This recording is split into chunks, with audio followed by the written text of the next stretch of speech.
NRG, who are coming off of their victory against Fnatic. We'll begin with questions from the remote media and then move to the in-house. Nerdcast, would you like to kick us off? Sure. First of all, I mean, the sun hasn't even come up on LA yet, so it's wild what you guys did today. Congratulations to all of you. Nerdscast, independent freelance commentator from the United States, just to first state that. This question goes to, if I have to pinpoint it, I would say to Scuba, Brock, and Mata and Bonkar. I know it's a lot of people, but anyone on the team can also answer. Bonkar, when I came out of the interview with you in stage 2, I looked at one of my other media and I said, these guys are making top 3. And now you guys are not only in top 2, guaranteed, but you're in the uppers on grand finals. The question is a bit about the macro of you guys as a team. The first part being growing pains at champs. What have you guys done? Obviously, all competitors, they believe that they're going to win. So it's not a question of, did you believe you were going to be here? But it's more of a question of what have been some challenges that you had to overcome as a team. And that's why it also goes to Mata and Scuba and Brock as the rookies coming into this. You guys have, this is one of your first appearances here in your national. What have been those growing pains? First of all, I want to say that was a really good question. Like, that was an excellently said question. But I feel like after every match that we've played, we've always had the mindset that there's something to learn. Whether it's a win or a loss, it didn't really matter. And I just feel like our coach, Bonkar, has been really good at keeping us focused and keeping us on like a track to improve after each match. And I think everyone's pitched in an insane amount of effort to improving as well individually. Yeah, I'd say, when we watch other teams play and we compare them to ourselves, we know that we're the better team when we're coming in. We know exactly the plan that we have together. And like Adam said, it's just teamwork with everyone pitching in on how to improve, just throwing out crazy ideas and crazy things we can do with our comps versus specific comps, whether it's attack or defense side, post plant, retakes, whatever it is. Just everyone helping out all the time and 100% commit to it, just eat, sleep, breathe Valorant all the time. Thank you so much. We'll move on to Miguel Soriano from Sons of Chaos Latam. Thank you so much. Hello, guys. My name is Miguel Soriano for Sons of Chaos in Latin America. And first of all, congratulations on this big win. You guys are in grand finals now. But the deal is not done. My question would be for some. If I'm not mistaken, you've been in NRG ever since you started competing in Valorant. And now you're first stepping into your first champs grand final. So what does this fit mean to you as a player, as an NRG house player, and after all the iterations the team have gone, what are the sensations of being in the grand final right now? It feels great, obviously making any grand finals, but especially to do it at champs, I think it's one feeling that you really can't replicate. And yeah, I've been with NRG for a while. And, every time they put their trust in me as a player, and I owe it to them. And it's just our job to close it out. Thank you so much, and best of luck, guys. Thank you. Thank you. Thank you. We'll take the next question from Sophia from esports.gg. Hello, guys. I'm Sophia from esports.gg. First of all, congrats on your win. My question goes to Ethan. Can we confidently say that this is the strongest this roster has felt since the start of the year? And how does it feel to be here for the second time, for being the first to be in the grand finals for the second time? Yeah. Yeah, this is definitely the best iteration we've had. I think everyone's playing insane right now. I think we've all figured out how to bring the best out of each other, which props to everyone on the team to doing that. And yeah, feels good to be here again. I think we're in a really good spot. So we'll see you guys on Sunday. We'll be there. Thank you so much. Good luck. Thank you. Thank you. We'll take the next question from Golden. Thank you. Hello, I'm Golden from RDLG, and my question goes to Bonkar and Ethan. And this question is, first of all, congratulations on reaching grand finals. You know, it's been no one expected NRG at the start of the year to be one of the best teams in the world. And one of the things that amazed today was how NRG performed in Abyss, almost closing the a map with a amazing result. So, how was the preparation against Fnatic in this map? You can go ahead, Bob. I mean, just prep as normal, you know, we treat every enemy the exact same way. We know how they play. Prep was good. We predicted pretty much the map outcomes. Those gonna happen. The veto and everything. It was just solid prep, and you know, shout out to the guys following the prep and executing on the prep, because that's the actual hard thing to do, to still play your own game at the same time as you're countering the enemy team and figuring out how you want to play with your prep, so to say. Thank you. We'll move Thank on you. to Sierra. Yes, hello. Sierra Zobi, freelance esport commentator from NA. My question goes over to Scuba.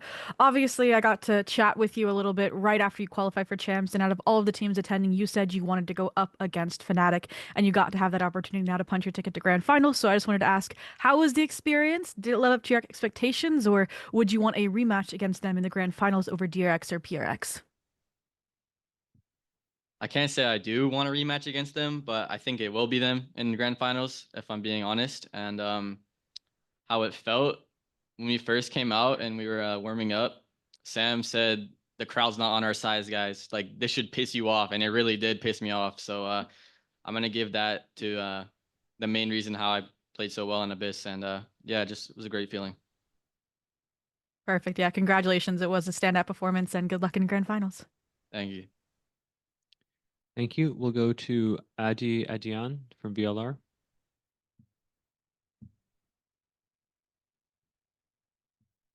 It seems you're having mic issues. We'll come back to you. We'll move to questions in the room if you'd like to go ahead. First of all, congrats on the win today and qualifying to grand finals. This question is for Scuba. You had a great series today. From your perspective, what do you think was Fnatic's biggest weakness, and how were you able to take advantage of it? What was their biggest weakness? I would just say during like post plants on both sides of the map, we had like a very good read on them, and we knew what we wanted to do against it, and it ended up working perfectly for us. So I would give main props to Bonk and Strong for that read we had on post plants, and yeah. Thank you. Hi, I'm Niall from the Score Esports, and my question's for Ethan. I just want to know what similarities you see between your run with EG back in 2023 versus your run this year with this group of guys. Vibes are pretty similar. I think any team that makes it this far in the tournament, especially champs, is going to be a special group of players. And at the end of the day, I think just how you work as a team is the biggest part. So we work incredibly well as a team.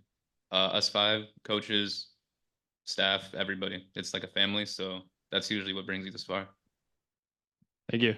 Yeah. Pedro? Pedro Romero, independent journalist. Likewise, congrats on the victory to W, moving on to the grand finals, and an incredible achievement for this team so far in this competition. I want to ask Strong for your thoughts as to what was the preparation like for this matchup against Fnatic. Obviously, quite a tight affair in map 1 and an absolute domination in map 2. So what was the prep like, and how did that prep get executed from your point of view?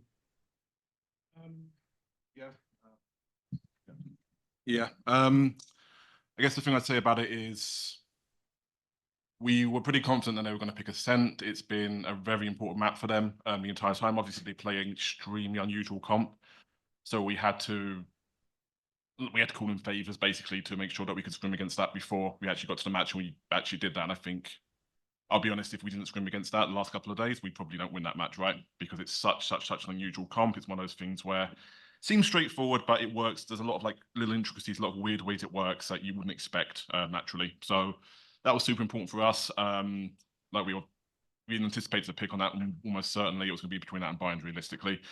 And on the Abyss, it was. I mean, I think people maybe underestimate our Abyss just in terms of the general strength of it, right? Because it's always been a good map for us. It was a good map for us in previous iterations of the roster. I remember when we played the grand finals at Super Valorant League in the preseason this year. First map was Abyss. I think everyone was expecting us to lose to Gen G. We 13-4'd them. I would say with Fnatic, it's because Fnatic ultimately are one of those teams. They're the epitome of the team that's practiced one kick 10,000 times, right? You can always read Fnatic, but that doesn't actually let you beat Fnatic. And I've been on the receiving end a lot of that because I was in Vitality for 2 years. I played Fnatic, I think 3 times in EMEA. I think we lost every time. Knowing what they're going to do is not enough. And I mean, obviously that's why credits the players here, because we actually managed to work really well in the prep. But it was just a matter of, there's a lot of dry running. It was a lot of, this is what they're going to do. We know what they're going to do.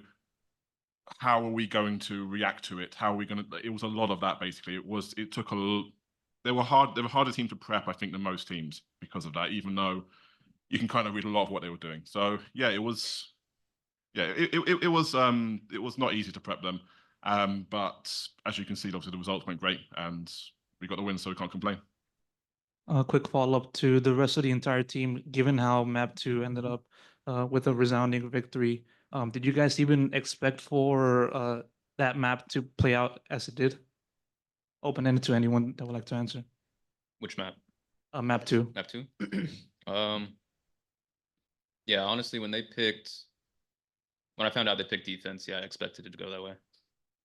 I think there was a stat that they were close to 26-0 on their attack side last 2 maps on Abyss. If that's true, then very surprised they picked defense. So yeah. And we'll close out with Ravish. Yeah, what's good, everybody? How you guys doing? Congrats on the win. Let's go. Hi, it's Ravish. Real quick, I wanted to toss it over to the whole team on this one. Just a pretty open-ended question. Now, ideally, y'all come back Sunday, y'all on fire. Let's say you win champs, right? Ideally, who gets to get the trophy first? Who takes it home first, bro? One of the rookies for sure. Yeah, Yeah, definitely the rookies. They can fight whoever they give MVP to. They'll get right. Yeah. Managed by Rye. I agree, you're managed by Rye. Yeah. Our manager, right? all right. The Shout out, hidden MVP of the tournament.